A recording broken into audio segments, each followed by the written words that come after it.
मामला है एक लाश का। एक लाश जो है वो इस्लामाबाद से लाई गई है जनूबी पंजाब में और उसको दफन किया गया है। लेकिन जब उसको दफन किया गया तो पता चला कि उसको तो गोली लगी है। हालांकि ये बताया गया लाश देते हुए कि इसको गोली नहीं लगी, बल्कि ये एक एक्सीडेंट के अंदर मारा गया है। लाश की हालत भी बहुत अजीब थी।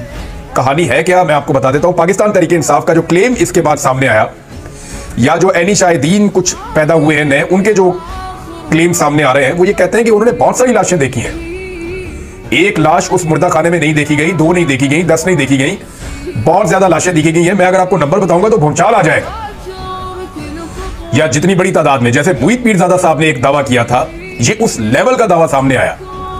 अब ये है क्या, ये मैं आपको बता देता हूं कि जनूबी पंजाब में राशिद नाम का कोई शख्स था जो जनूबी पंजाब का रहने वाला है, और ये 2-2.5 माह से अपने रिश्तेदारों या अपने घर वालों से राब्ते में नहीं था। उसकी वजह यह थी कि इसकी शादी का कोई मामला था जिसके ऊपर एक इख्तलाफ था और ये अपने घर वालों से राब्ता नहीं कर रहा था। अचानक इसके भाई को एक टेलीफोन कॉल आती है और उसको ये पूछा जाता है, आसिफ गल कर रहे हैं? उसने कहा जी मैं आसिफ बात कर रहा हूं। उसने कहा जी आसिफ तुम राशिद के भाई हो? उसने कहा जी मैं राशिद का भाई हूं, हमारे वालिद का नाम जो है वो मोहम्मद शफीक है। बिल्कुल ठीक है जी। वो कंफर्म करता है बंदा पहले। अच्छा, जो कॉल आती है वो अननोन नंबर से आती है। पहले अननोन नंबर की जो कॉल है, ये अननोन नंबर का मतलब ये नहीं होता कि आपको नंबर नहीं पता, नाम नहीं लिखा हुआ, आपने फीड नहीं किया, नहीं। ये जो एजेंसियों की कॉल्स होती हैं या मखसूस लोग जो ताकतवर लोग हैं पाकिस्तान के अंदर, जब वो कॉल करते हैं तो आपके मोबाइल में कोई नंबर ही नहीं आता, लिखा हुआ आ जाता है अननोन। यानी आप पता ही नहीं कर सकते कि ये बंदा कौन था जिसने आपको कॉल की है। ये फैसिलिटी उनके पास होती है कि वो ऐसी कॉल करते हैं जिससे एक दबाव पैदा होता है। वो आसिफ के बकौल जो मामला बाहर आया कि वो उठा नहीं रहा था उस कॉल को, वो डर रहा था क्योंकि ये सारे पाकिस्तान तहरीक इंसाफ के लोग हैं और ये सोशल मीडिया पे पोस्टें वगैरह करते रहते हैं, तो उन्हें लगा शायद कि हमारे लिए कोई मुश्किलात पैदा होने जा रही है, हम पोस्टें वगैरह करते हैं, इमरान खान को सपोर्ट करते हैं, तो ये अननोन नंबर से कॉल आ रही है, कोई नई मुसीबत ना बन जाए। लेकिन फिर जब उसने डरते डरते फोन उठाया तो उसको बताया गया कि तुम्हारा भाई जो है वो राशिद, वो उसका एक्सीडेंट हो गया और उसकी डेड बॉडी ले लो। इसमें उस बंदे ने कहा, जो आसिफ है, उसने ये कहा जी कि मैं आप पे कैसे एतबार करूं, आप अननोन नंबर से बात कर रहे हैं, वो डेड बॉडी को सरकारी आदमी है, आप कौन है, अपना तारुफ करवाएं। तो उस बंदे ने ये कंफर्म करके कि ये फैमिली वही है, फोन बंद कर दिया कि तुम सब्र करो, मैं कॉल तुम्हें करवाता हूं। उसके बाद जनाब कॉल आती है दोबारा, और अब के कॉल करता है एएसआई इम्तियाज। ये सब्जी मंडी थाने का एएसआई है। ये अब सारी तहकीकात मैंने की, मैं चीजें आपके सामने रख रहा हूं। ये जो इम्तियाज नाम का एएसआई कॉल करता है, ये बताता है जनाब कि राशिद की इस्लामाबाद में रोड एक्सीडेंट में मौत हो गई है, फैमिली मेंबर आ जाए और वो आकर उसकी लाश ले जाए। ये इम्तियाज एएसआई भी ये कंफर्म करता है कि यार तू आसिफ ही गल कर रहे हैं, तेरा भरा सी राशिद, तो अपने भाई की आगे भाई डेड बॉडी ले जा। वो ये कहता है जी हम तो जनूबी पंजाब में रहते हैं, सादकाबाद, वो उधर रहीमिया खान। तो हमारे कुछ अजीज हैं जो रहते हैं इस्लामाबाद में, जानने वाले, उन्हें कहते हैं हमारे कजन वगैरह है, वो आ जाएंगे, आके देख लेते हैं। तो वो तस्वीर भेजता है, कहता है ये तेरा भाई है? मतलब जी बिल्कुल ये मेरा भाई है, कंफर्म कर देता है। मौत कैसे हुई, एक्सीडेंट हुआ। अब वो अपना एक कजन भेजते हैं, जब वो कजन जाता है तो वो उसको डेड बॉडी नहीं देते। वो ये कहते हैं जी हम डेड बॉडी नहीं दे रहे, आप खूनी रिश्तेदार को बुलाएं, वहां से वो आए, लिख कर दे और डेड बॉडी लेकर जाए। अब ये पुलिस करती है। तो वो वहीं से एक और लड़के को लेकर जाते हैं। ये लड़का उनके कजन का दोस्त है। अब इसका नाम भी पता है मुझे, और बहुत सारे नाम, हर बंदे का नाम है, लेकिन यहां पे नाम लेने से सिर्फ मुझे मना किया गया है कि आप नाम लेंगे तो ये जिस जिसका नाम आएगा बंदे उठाए जाएंगे। मामला इतना गंभीर है। तो एक और बंदा वहां जाता है, वो जाकर 6000 रुपया देता है नकद एएसआई इम्तियाज को कि यार तुझे ये पैसे ले लो हमसे और हमें डेड बॉडी आप दे दें, ये पैसे रिश्वत आप ले लें और डेड बॉडी हमारे हवाले करें, हम लेकर जाए रहीमिया खान में जाकर उसको दफनाएं, उसकी फैमिली के हवाले करें, उनके घर वालों का बुरा हाल है। तो अब जो है वो उनके राब्ते वाब्ते भी साथ साथ चल रहे थे। तो एएसआई उस लड़के को लेकर साथ मुर्दा खाने के अंदर चला गया। ये पिम्स अस्पताल का मुर्दा खाना है। एक अस्पताल के मुर्दा खाना में नॉर्मली जो है इमरजेंसी सिचुएशन में 30-40 लाशें रखने की नॉर्मल जो जगह होती है वो इतनी होती है, क्योंकि वहां पे बॉक्सेस बने होते हैं। मैं क्राइम रिपोर्टर हूं तो मैं गया हूं वहां पे।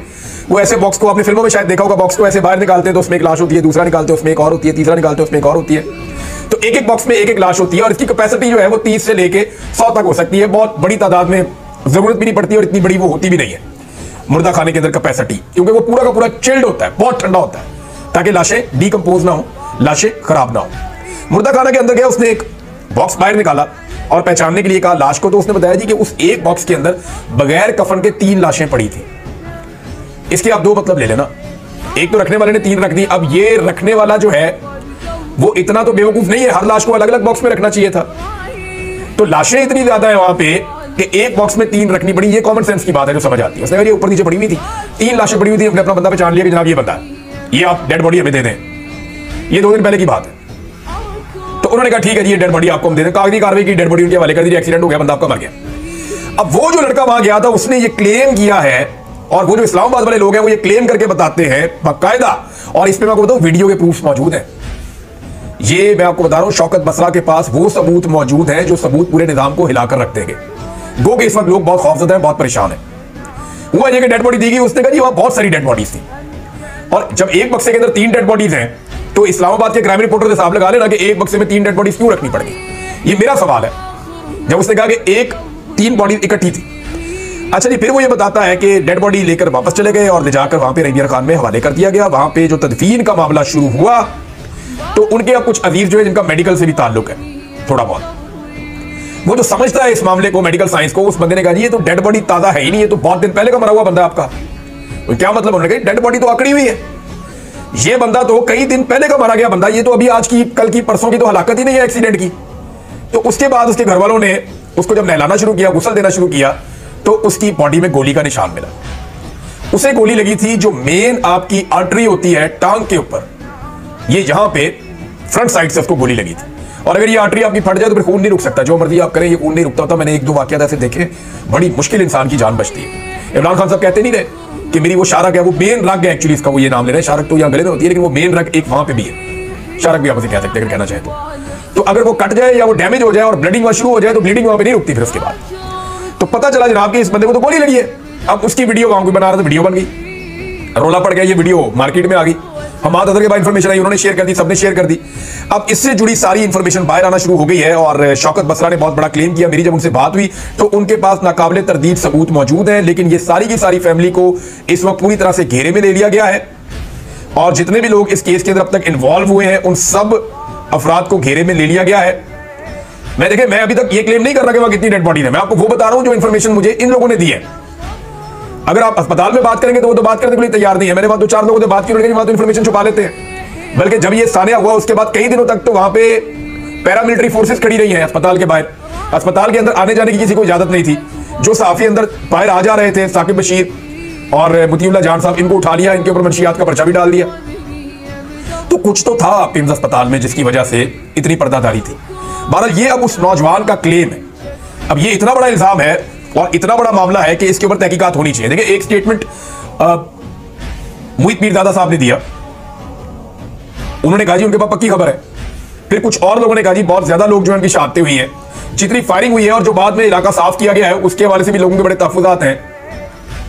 लेकिन ये जो इंसिडेंट है, इसने यानी पुलिस ने ये क्यों कहा कि इसका एक्सीडेंट हुआ है, हालांकि वहां पे जब गए तो पता चला जी इसको तो गोली लगी है और वहां निशान बाकायदा मौजूद है कि इसकी बॉडी के अंदर गोली दाखिल हुई है।